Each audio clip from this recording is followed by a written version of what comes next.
ଭିଟାମାଟି ଓ ଜୀବନ ଜୀବିକା ସୁରକ୍ଷା ମଞ୍ଚ ପକ୍ଷରୁ କୁଲଡିହା ରେଞ୍ଜର ଅଫିସ ଆଗରେ ଗଣଧାରଣା। ପୂର୍ବ ନିର୍ଦ୍ଧାରିତ ସମୟ ଅନୁସାରେ ଆଜି ପୂର୍ବାହ୍ନରେ ଭିଟାମାଟି ଓ ଜୀବନ ଜୀବିକା ସୁରକ୍ଷା ମଞ୍ଚର ଆବାହକ ବିଜୟ କୁମାର ପାତ୍ରଙ୍କ ନେତୃତ୍ୱରେ କୁଲଡିହା ରେଞ୍ଜଙ୍କ ଅଫିସ ଆଗରେ 2 ଦଫା ଦାବିରେ ଗଣଧାରଣା ଅନୁଷ୍ଠିତ ହୋଇଛି।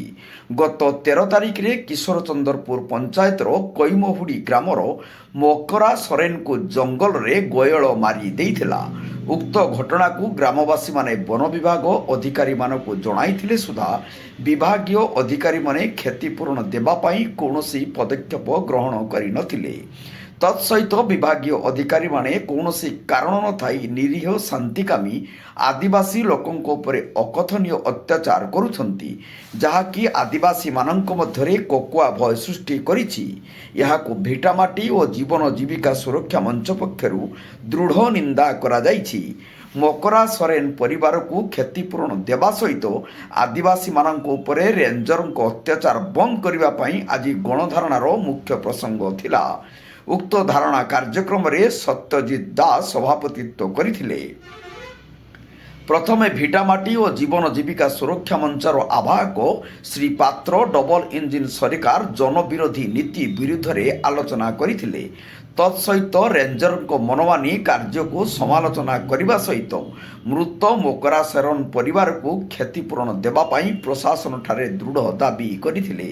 ନୀଳଗିରି ଥାନା ଅଧିକାରୀ ଗୋବର୍ଦ୍ଧନ ନାୟକଙ୍କ ସହିତ ରେଞ୍ଜର ସୁବ୍ରତ ବେହେରା ଓ ତାଙ୍କର ସମସ୍ତ କର୍ମଚାରୀ ଧାରଣାସ୍ଥଳକୁ ଆସି ଧାରଣାରେ ଉପସ୍ଥିତ ଥିବା ସମସ୍ତ ନେତୃତ୍ୱଙ୍କ ସହ ଆଲୋଚନା କରିଥିଲେ।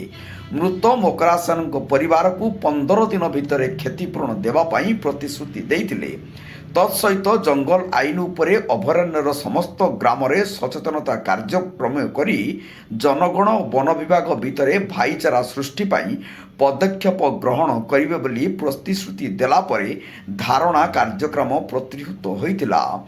ଉକ୍ତ କାର୍ଯ୍ୟକ୍ରମରେ ସୁନାରାମ ସିଂ, ଷ୍ଟାଲିନ ମିଶ୍ର, ଜାମିନ ହାଁସଦା, ଗଜେନ୍ଦ୍ର ସିଂ, ପୁରୁଷୋତ୍ତମ ଖଣ୍ଡିଏ, ଶୀତାଂଶୁ ସେନାପତି, ଉମାକାନ୍ତ ଷଡ଼ଙ୍ଗୀ, ଯୋଗଦାନନ୍ଦ ଦାସ, ଶ୍ୟାମ ସିଂ, ରାମଚନ୍ଦ୍ର ସିଂ, ଲକ୍ଷ୍ମୀଧର ସାହୁଙ୍କ ସମେତ ବହୁ ନେତୃତ୍ୱ ଉପସ୍ଥିତ ରହି କାର୍ଯ୍ୟକ୍ରମକୁ ସଫଳ କରିବାରେ ସହଯୋଗ କରିଥିଲେ। ନୀଳଗିରିରୁ ମନୋଜ ମହାନ୍ତିଙ୍କ ରିପୋର୍ଟ, ଜନତା ଏକ୍ସପ୍ରେସ। ଆପଣ ପରିଚୟଟା ଦେବେ। विजय कुमार पात्र भिटामाटी जीवन जीविका सुरक्षा मंचर आवाहक। धारणा कहीं देते कौन डिसीजन है कहले? आमर धारणा दिखाई 13 तारिख दिन एठी केसीपुर पंचायत कईमहुड़ी मकरा सरेन को गयल मारी किंतु वर्तमान सुधा फॉरेस्ट डिपार्टमेंट किसी इनिशिएशन ना कि घर को जाना कि समवेदना जड़े ना कि कंपनसेशन देवाई किसी स्टेप नहीं ना। आम कहलु सरकारी आईन अनुसार जहाँ अच्छी ताकू क्षतिपूरण दि जाऊ। यहाँ आम प्रथम दाबी थिला। द्वितीय दाबी थिला जेटा कि फॉरेस्ट डिपार्टमेंट वाला अजथार निरीह गरीब लोक मान हैरान कर पिटुंट दोष न थी कि हाजत पुराउंट से बंद करा जाऊ।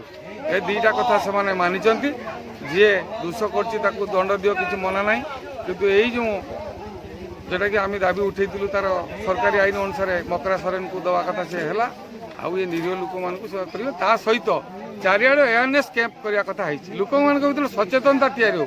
जंगल विभाग आईन कौन अच्छी आईनटा भांगिले कौन दंड पाइबे एटा साधारण लोक जानी ना।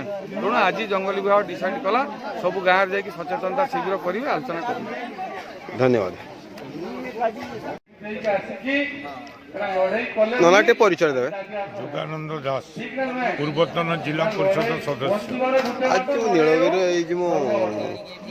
रेंजर ऑफिस आगर धारणा देते उद्देश्य कहले आम जो धारणा देचु आमर केसीपुर पंचायत गयल मारदे गोटे लोक से कथा आम बहु बार कहे तार शुद्ध भी गला क्षतिपूरण दि जाऊ आईन अच्छी मानिले ना आम ये धारणा देलु। द्वितीय कथा हूँ आमर एपटे कांडवटी पंचायत खुलिया गाँ ना खुलिया रेवेन्यू विलेज कांडवरडी से 5 जन को धरी आनी पिटामरा कले से पला जगुले धान जगुले हाथी कबल धान को रक्षा करने फसल को रक्षा करने डाकी मैंने पिटिले एत मानसिक माड़ है रात नचेई लंगड़ा कर पिटी ये दुईटा इश्यूर आम ये बसते आज आसते रेंज अफिसर आसते कहले क्षतिपूरण इमिडिएट दिज्व आज प्रोसेसिंग आरंभ होगा क्षतिपूरण दिज्व एवं जो मैंने माड़ होता अभियुक्त सहित किसी बस